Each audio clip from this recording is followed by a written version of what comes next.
Vous êtes-vous déjà demandé pourquoi dans les palais les plus luxueux d'Europe et de Russie, où l'or éblouit les yeux et l'architecture défie la gravité, les architectes ont oublié un tout petit détail? On nous a menti toute notre vie sur la grandeur de l'ère des Lumières. Mais il suffit de gratter un peu la dorure pour qu'une vérité dérangeante et nauséabonde apparaisse. Vous avez été trompé. Tous les manuels d'histoire que vous avez lus à l'école, toutes ces visites enthousiastes de l'Ermitage et de Versailles, c'est un paravent. Un paravent derrière lequel se cache un fait si absurde que le cerveau refuse de le percevoir. Mais je vais vous poser une question qui détruira votre vision du monde. Comment une civilisation capable de construire les ouvrages hydrauliques les plus complexes, des fontaines jaillissant à des dizaines de mètres de haut sans pompes électriques et des palais pesant des millions de tonnes, a pu oublier de construire des toilettes? Arrêtez-vous une seconde et imaginez. Le XVIIe ou le XVIIIe siècle. Vous êtes à Versailles. Le roi Soleil Louis XIV marche dans la galerie des glaces. Autour, des soies, du velours, des perruques, des visages poudrés. Mais l'odeur. Les historiens baissent pudiquement les yeux et marmonnent quelque chose à propos d'autres mœurs. Ils nous disent que la noblesse européenne n'aimait tout simplement pas se laver. Mais c'est un mensonge, destiné à cacher un fossé technologique. L'histoire officielle nous nourrit de contes selon lesquels les aristocrates faisaient leurs besoins directement derrière les rideaux épais, dans les couloirs ou dans des pots de chambre portables dont le contenu était jeté par les fenêtres. On nous dit que les plus grands architectes de l'époque, qui calculaient la charge des dômes et concevaient l'acoustique des grandes salles, n'ont tout simplement pas pensé à installer un tuyau en céramique pour l'évacuation des eaux usées. Croyez-vous sérieusement à cette absurdité? Regardez Peterhof, regardez Versailles. C'est un hymne à l'ingénierie hydraulique. C'est un système complexe de vases communicants, de réservoirs d'accumulation, d'écluses et de cascades. L'eau est acheminée sur des dizaines de kilomètres, sous une pression énorme, pour créer une féerie de jets s'élevant vers le ciel. Les ingénieurs de l'époque, selon la version officielle, possédaient des connaissances leur permettant de maîtriser l'élément eau avec une précision de bijoutier. Ils connaissaient les lois de l'hydraulique mieux que les diplômés actuels des écoles techniques supérieures. Et vous voulez me dire que ces mêmes personnes, ces génies de l'ingénierie, n'auraient pas pu penser à faire une simple pente dans le sol et à évacuer un tuyau vers une fosse d'aisance à l'extérieur du palais? C'est impossible. Cela contredit toute logique de développement technologique. Si vous savez construire la fontaine Samson, déchirant la gueule du lion, d'où jaillit un jet d'eau de 20 mètres de haut, alors l'assainissement est pour vous une tâche de niveau maternel. Ici se cache un terrible secret, dont les conservateurs de musées ne parlent pas. Et si ce n'étaient pas eux qui avaient construit ces palais? Et si ceux que nous appelons de grands monarques et empereurs n'étaient que des occupants? Imaginez un groupe de sauvages qui auraient trouvé un gratte-ciel moderne abandonné. Ils entrent, voient des ascenseurs, mais ne savent pas comment ils fonctionnent, et les utilisent comme des barras. Ils voient des toilettes, mais ne comprennent pas leur utilité, et commencent à faire leurs besoins dans les couloirs, parce que le système d'évacuation d'eau est déconnecté ou cassé, et ils ne savent pas comment le réparer. C'est exactement ce que nous observons dans l'histoire des XVIIIe et XIXe siècles. Nous voyons une utilisation primitive d'objets de haute technologie, hérités d'une civilisation précédente beaucoup plus développée. Nous avons l'habitude d'appeler cela un culte du cargo. Quand des indigènes construisent des avions en paille, espérant que les dieux leur enverront de la nourriture. Mais nos ancêtres, ou ceux qu'on nous présente comme nos ancêtres, ont agi plus astucieusement. Ils se sont installés dans des chefs-d'œuvre de pierre, les ont nettoyés de la boue et du limon, mais n'ont pas pu en restaurer la fonctionnalité. Des palais sans toilettes, ce n'est pas une erreur de conception. C'est la preuve que la destination initiale de ces locaux était complètement différente. Peut-être que ce que nous considérons comme des salles de bal étaient des étages techniques ou des centrales énergétiques. Et ces mêmes vases que nous voyons dans les musées n'étaient pas du tout utilisés pour les fleurs. Rappelez-vous le palais d'hiver, 1057 pièces, 1786 portes. 1945 fenêtres. Et pas une seule, entendez-vous, pas une seule pièce conçue pour l'hygiène dans le plan original que les historiens nous montrent. Comment cela est-il possible? La famille impériale, propriétaire de la moitié du monde, contrainte d'utiliser des pots de chambre comme des paysans dans des masures? On nous dit que l'assainissement n'est apparu à Saint-Pétersbourg qu'au cours de la seconde moitié du XIXe siècle. Mais en même temps, les quais de granit, les blocs parfaitement ajustés, la maçonnerie polygonale et ces mêmes fontaines existaient déjà. C'est un oxymore technologique. Soit vous avez les technologies de taille de pierre et d'hydraulique, et alors vous avez l'assainissement, l'eau courante et le chauffage. Soit vous vivez dans la boue et les immondices, mais alors vous construisez des chaumières en argile et en paille, et non la cathédrale Saint-Isaac avec des colonnes pesant 114 tonnes. Il n'y a pas de troisième voie.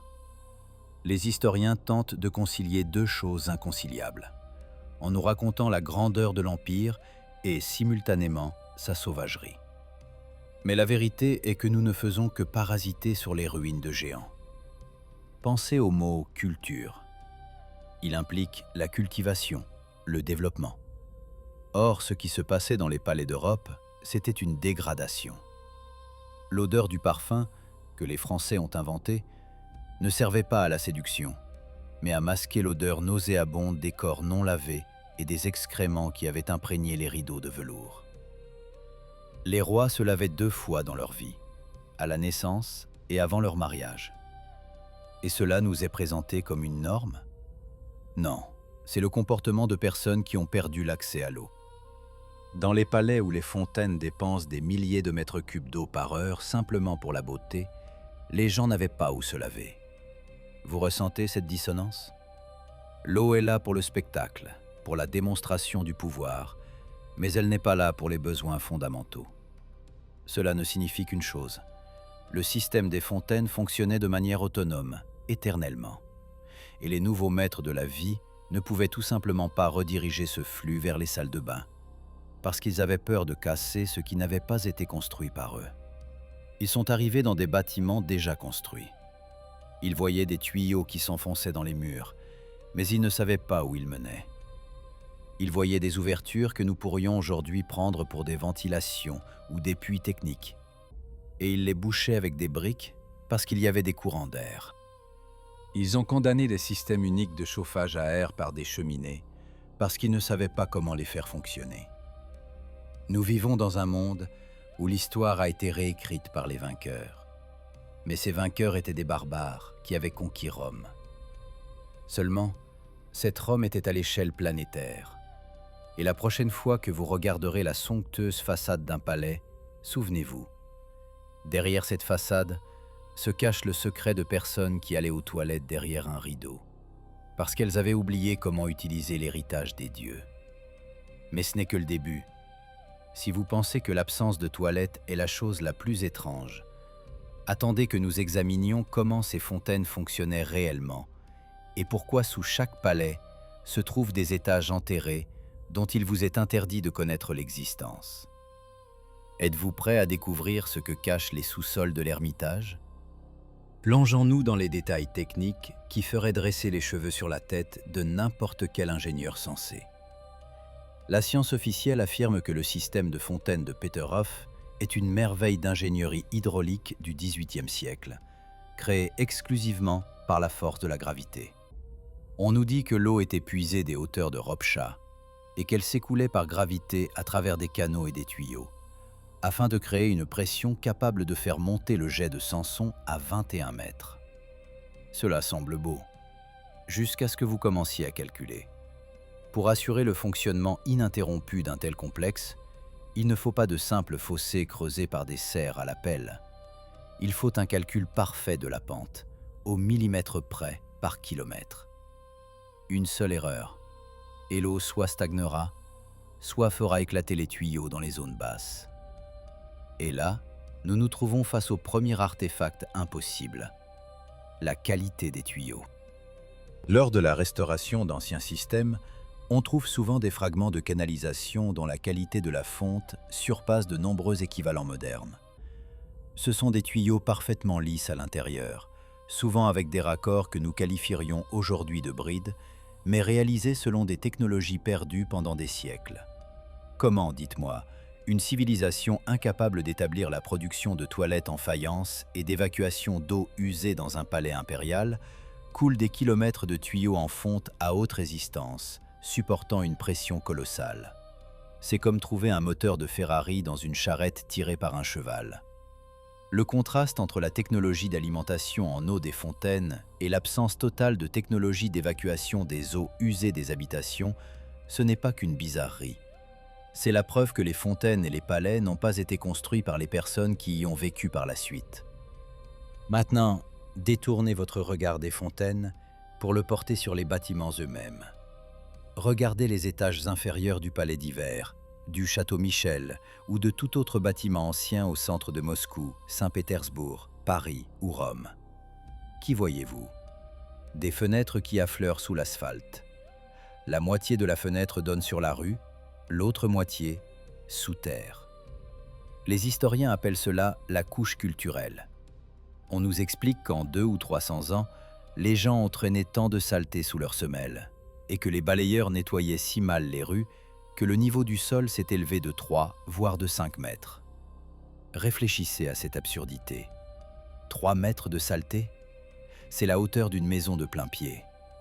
Si l'on en croit la version officielle, nos ancêtres vivaient dans une porcherie où, pendant des siècles, on n'évacuait pas les ordures, mais on les tassait simplement et on construisait de nouvelles routes par-dessus les anciennes. Mais il suffit de commencer les fouilles pour que cette théorie s'effondre en poussière. Lorsque les archéologues ou les constructeurs déterrent les fondations d'anciens bâtiments, ils découvrent que ces soi-disant sous-sols possèdent des fenêtres, des portes et même des entrées principales à part entière, qui mènent maintenant à une terre aveugle. Qui de bon sens concevrait une fenêtre sous terre? Qui réaliserait de belles maçonneries de briques, des arches et des éléments décoratifs là où personne ne les verra, parce qu'ils sont recouverts de terre? La réponse est évidente. Ces étages étaient les premiers. Ils étaient au niveau du sol. Les bâtiments étaient plus hauts. Une catastrophe s'est produite. Un cataclysme global qui a enseveli les villes sous une couche d'argile et de terre de plusieurs mètres. Ce phénomène est appelé par les chercheurs le déluge d'argile ou l'ensablement argileux. Et c'est précisément ce qui explique les bizarreries concernant l'assainissement. Imaginez que vous avez une maison de haute technologie, mais que les 2 premiers étages, où se trouvaient les nœuds techniques, les systèmes de purification et d'assainissement, se sont retrouvés ensevelis sous une épaisse couche de terre. Vous êtes des survivants ou des occupants venus d'ailleurs. Vous occupez les étages supérieurs qui ont survécu. Vous n'avez pas la technologie pour déterrer la ville. Vous nivelez simplement la terre au niveau du 3e étage, transformez les fenêtres en portes et commencez à vivre. Mais les toilettes sont restées là, en bas, sous plusieurs mètres d'argile. Elles sont inaccessibles. Les tuyaux sont brisés ou bouchés par la terre. Que vous reste-t-il à faire? Utilisez des pots de chambre et jetez les eaux usées par la fenêtre, directement sur cette même couche culturelle qui est en réalité le témoignage d'une catastrophe planétaire. Regardez les gravures et les tableaux anciens des ruinistes, tels que Piranèse ou Hubert Robert. On nous dit que ce sont des fantaisies d'artistes.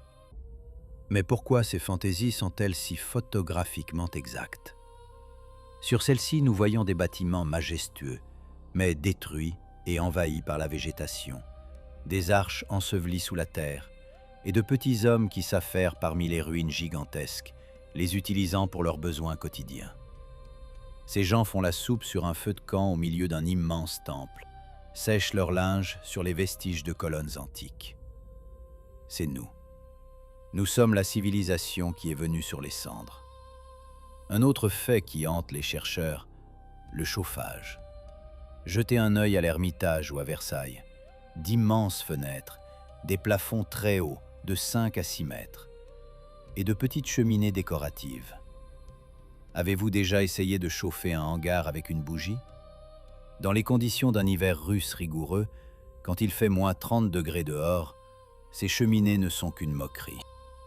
Même en les chauffant 24 heures sur 24, en brûlant des bosquets de bois, la chaleur s'en ira au plafond, et en bas, ce sera un enfer glacial. L'histoire officielle nous dit que les tsars se promenaient en fourrure à l'intérieur du palais. Mais pourquoi construire un palais sous une latitude nordique, avec une isolation thermique digne d'un pavillon d'été en Italie? C'est un suicide. À moins que ces bâtiments n'aient été conçus pour un autre climat, ou pour d'autres technologies de chauffage. Il existe une théorie selon laquelle des conduits d'air pour l'électricité atmosphérique ou une autre forme d'énergie libre étaient intégrés dans les murs de ces palais, chauffant les murs de l'intérieur. Les cheminées que nous voyons maintenant sont des ajouts grossiers, faits par les occupants qui n'ont pas compris comment activer le système principal de climatisation. Ils ont percé des conduits de cheminée là où il n'y en avait pas, gâchant l'ingénierie originale, simplement pour ne pas mourir de froid. Nous voyons la même scène partout dans le monde. Des portes gigantesques, conçues pour des personnes mesurant près de 3 mètres. Des marches par lesquelles il est inconfortable de marcher pour une personne de taille moyenne. Des miroirs accrochés si haut qu'il est impossible de s'y regarder sans un escabeau. Tout cela indique que les palais n'ont pas été construits pour nous. Nous sommes des Lilliputiens dans le pays des Gédéons, qui ont occupé les maisons d'autrui. Nous admirons les moulures, mais nous ne pouvons pas reproduire la composition du mortier qui tient depuis des siècles. Nous regardons les colonnes de granit de la cathédrale Saint-Isaac, et nous ne pouvons pas expliquer avec quoi elles ont été taillées, car nous n'avons pas d'outils de coupe d'une telle dureté, même aujourd'hui. Les documents officiels de construction ressemblent souvent à des falsifications rétroactives. Les devis ne correspondent pas. Les délais de construction sont irréalistement courts. On nous dit que la cathédrale Saint-Isaac a été construite en 40 ans. Mais si l'on compte le nombre de blocs de granit et le temps nécessaire pour les tailler à la main, comme l'affirme l'histoire, cela aurait pris des milliers d'années. Soit ils avaient des machines à commande numérique, soit ils n'ont rien construit, mais seulement restauré. Et c'est là que nous abordons la question la plus effrayante. S'il y a eu une catastrophe, si les villes ont été ensevelies sous l'argile et les technologies perdues, où sont passés tous les gens? Où sont passés les bâtisseurs de ces merveilles? Pourquoi les villes sont-elles vides sur les tableaux du milieu du 19e siècle? Pas de foule, pas d'agitation de marché. De rares figures solitaires errent dans des rues fantômes. Ce n'est pas un artifice artistique, c'est une fixation documentaire du vide après le nettoyage. Nous abordons le thème du déclin démographique, impossible à expliquer par la peste ou les guerres. Les chiffres que nous donnent les sources officielles ne correspondent pas à la quantité d'espaces habitables. Les villes étaient conçues pour des millions, mais des milliers y vivaient. Qui a nettoyé le territoire avant notre apparition? Et surtout, pourquoi notre mémoire de cet événement a-t-elle été effacée en inventant une histoire de développement lent, de la torche à l'ampoule d'Illich? Regardons la vérité en face, en utilisant un langage impossible à falsifier, le langage des mathématiques et des statistiques. Si vous ouvrez n'importe quel graphique de croissance de la population mondiale, vous verrez quelque chose d'étrange que la science officielle ne peut pas expliquer clairement. On nous dessine une ligne pratiquement droite pendant des millénaires, où la population de la planète fluctue à peine, puis, soudainement, au milieu du 19e siècle, il y a une envolée verticale. On nous convainc que c'est le résultat de l'amélioration de la médecine et de la révolution industrielle. Mais regardez les photographies de ces années-là. Les premiers daguerréotypes des années 1840. Paris, Saint-Pétersbourg, Moscou, Rome. Qu'est-ce qui unit ces clichés? Un vide total et assourdissant. On nous parle de la longue exposition des premiers appareils photo, à cause de laquelle les personnes en mouvement auraient disparu des clichés. C'est le mensonge le plus ridicule, destiné aux écoliers. Si l'exposition était si longue, pourquoi les ombres des arbres et des bâtiments sont-elles nettes et non floues? Pourquoi l'eau des rivières est-elle figée et non transformée en brouillard? Pourquoi les drapeaux sont-ils suspendus et non flous par le vent? Et surtout, où sont les charrettes? Où sont les chevaux? Où sont les étals de marché qui restent des heures au même endroit? Les villes sont complètement prêtes, avec une architecture majestueuse, des routes pavées, mais elles sont vides. Ce sont des villes fantômes. Ce sont des décors attendant des acteurs. Et ici, nous abordons le fait le plus choquant que les historiens tentent d'occulter avec le terme d'urbanisation. Au XIXe siècle, des millions d'orphelins apparaissent soudainement dans le monde entier. Pensez-y, d'énormes orphelinats à Moscou et Saint-Pétersbourg, des refuges surpeuplés à Londres et Paris. Aux États-Unis d'Amérique, des trains d'orphelins sont lancés, transportant des dizaines de milliers d'enfants de la côte Est vers le Far West, les distribuant aux fermiers comme main-d'œuvre gratuite. D'où venaient ces légions d'enfants sans parents? Où sont leurs pères et leurs mères? Sont-ils tous morts en même temps d'une maladie sélective qui n'aurait pas touché les enfants? Il existe une terrible théorie selon laquelle nous sommes une civilisation d'orphelins. Nous sommes les descendants de ceux qui ont été artificiellement installés dans les villes désertées après la catastrophe. Nous avons été élevés dans les couveuses des orphelinats. On nous a donné de nouveaux noms de famille. Ivanov, Petrov, Smith, Johnson. On nous a inventé une histoire simple et linéaire, et on nous a envoyés coloniser les ruines d'une grande civilisation. C'est pourquoi nous ne connaissons pas nos racines, plus profondément que nos arrière-grands-parents. Demandez-vous, qui parmi vous peut nommer le nom de son arrière-arrière-grand-père et où il est enterré? Chez 90% des gens, la mémoire de la lignée s'interrompt précisément au milieu du XIXe siècle. Au-delà, l'obscurité. Revenons à la construction. Calculons la logistique de la construction de Saint-Pétersbourg. On nous dit que la ville a été construite sur un marécage où l'on transportait des pierres en charrette. Pour construire la seule cathédrale Saint-Isaac, il faut transporter des centaines de milliers de tonnes de granit et de marbre. Sans chemin de fer, sans machinerie lourde, uniquement à cheval et en barge.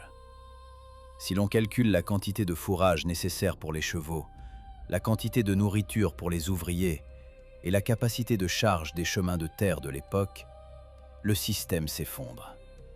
Il aurait fallu plus de routes que de terre elle-même. La ville aurait dû être submergée par le fumier de millions de chevaux. Mais sur les vieilles gravures et photos, nous voyons de la propreté et de l'espace. Et la brique? Vous êtes-vous déjà demandé combien de milliards de briques il fallait pour construire le centre historique de Saint-Pétersbourg ou de Moscou? Où se trouvaient les briqueteries? Où prenaient-ils autant d'argile et de combustible pour la cuisson? Pour produire un tel volume, toute la région aurait dû être creusée par des carrières et enfumée par des fours pendant des centaines d'années. Mais il n'y a aucune trace de cette gigantesque zone industrielle. Les bâtiments sont là, mais il n'y a pas de base de production pour les créer. C'est comme trouver un nouvel iPhone dans une grotte médiévale. L'objet existe, mais l'usine pour le produire n'existe pas. Une seule conclusion. Ces villes étaient là depuis des millénaires. Elles n'ont pas été construites par Pierre le Grand ou Napoléon. Ils les ont déterrées. Et c'est là que le puzzle des toilettes s'assemble en un tableau effrayant. La civilisation précédente qui a construit ces géants était peut-être physiologiquement différente de nous. Rappelez-vous les légendes des gens qui se nourrissaient de manne céleste ou de prana. Rappelez-vous l'absence de cuisine dans les anciens plans des palais. La nourriture était-elle apportée des pavillons à travers la rue? Sérieusement? Par temps de gel? Ou peut-être que le concept même de l'ingestion et de la digestion de la nourriture était différent. S'ils étaient des êtres d'un autre ordre, peut-être n'avaient-ils pas besoin d'assainissement tel que nous le concevons. Ils auraient pu utiliser des technologies de désintégration de la matière, de téléportation des déchets, ou simplement avoir un cycle biologique sans déchets. Nous, les occupants, possédons une biologie primitive. Nous mangeons, nous digérons, nous excrétons. Et quand nous avons été introduits dans ces palais de pierre, nous avons été confrontés à un problème. Vivre ici est luxueux, mais il n'y a pas d'endroit où faire nos besoins. Nous avons commencé à percer des trous dans les sols, à construire des cabanes en bois dans les arrière-cours, à dériver les tuyaux directement dans les canaux, qui étaient initialement destinés à l'eau propre. Nous avons transformé les canaux vénitiens et les rivières de Saint-Pétersbourg en égouts, parce que nous ne comprenions pas leur véritable destination. Nous sommes des barbares, qui utilisent un microscope pour enfoncer des clous. Observez les portes gigantesques de l'Ermitage, dont les poignées se trouvent au niveau du visage d'un homme moderne. D'énormes marches qu'il faut gravir, plutôt que de simplement marcher. La hauteur des plafonds, qui fait qu'un homme se sent comme un insecte. C'est une architecture pour géants. Et dans de nombreux livres anciens, on peut trouver des mentions de personnes de taille gigantesque, ayant vécu il n'y a pas si longtemps. Mais ensuite, il y a eu une guerre des dieux, une guerre des titans, appelez-la comme vous voulez. Les traces de cette guerre sont partout. Des lacs ronds de forme parfaite, ressemblant à des cratères d'explosion nucléaire. Des forteresses fondues, les soi-disant forts étoilés, dispersés sur toute la planète. À propos des forts étoilés, on nous dit que ce sont des ouvrages défensifs pour les canons. Mais regardez leur géométrie vue d'en haut. Ce sont des antennes fractales complexes. Ce sont des schémas de circuits imprimés, disposés en pierre et en terre. L'eau qui entoure ces étoiles servait de conducteur ou de résonateur. C'était un réseau énergétique planétaire unifié, qui fournissait de l'énergie gratuite, de la chaleur et de la lumière. Et les palais faisaient partie de ce réseau. Les dômes des cathédrales, ce n'est pas juste pour la beauté, ce sont des condensateurs. Les croix sur eux, ce sont des antennes. Les liaisons métalliques à l'intérieur des murs, c'est le câblage. Quand il y a eu une défaillance ou une coupure intentionnelle du système, la civilisation a péri. Il y a eu un hiver nucléaire, ou cette fameuse année sans été, enregistrée en 1816. Les survivants ont dégénéré. Et puis de nouveaux maîtres sont arrivés, des marionnettistes, qui ont nettoyé les restes, emporté les technologies, et ont peuplé les villes vides avec nous. Des gens à la mémoire courte et aux besoins primitifs. On nous a donné des pelles et on nous a dit « C'est vous qui avez construit cela, soyez fiers ». Et nous sommes fiers, sans remarquer que nous vivons sur le cimetière des dieux, utilisant leurs temples comme des toilettes publiques. Mais le plus terrible n'est même pas cela. Le plus terrible, c'est que le processus de substitution n'est pas terminé. Nous voyons l'histoire être réécrite en ce moment même, sous nos yeux. Mais il nous reste des preuves dans la pierre.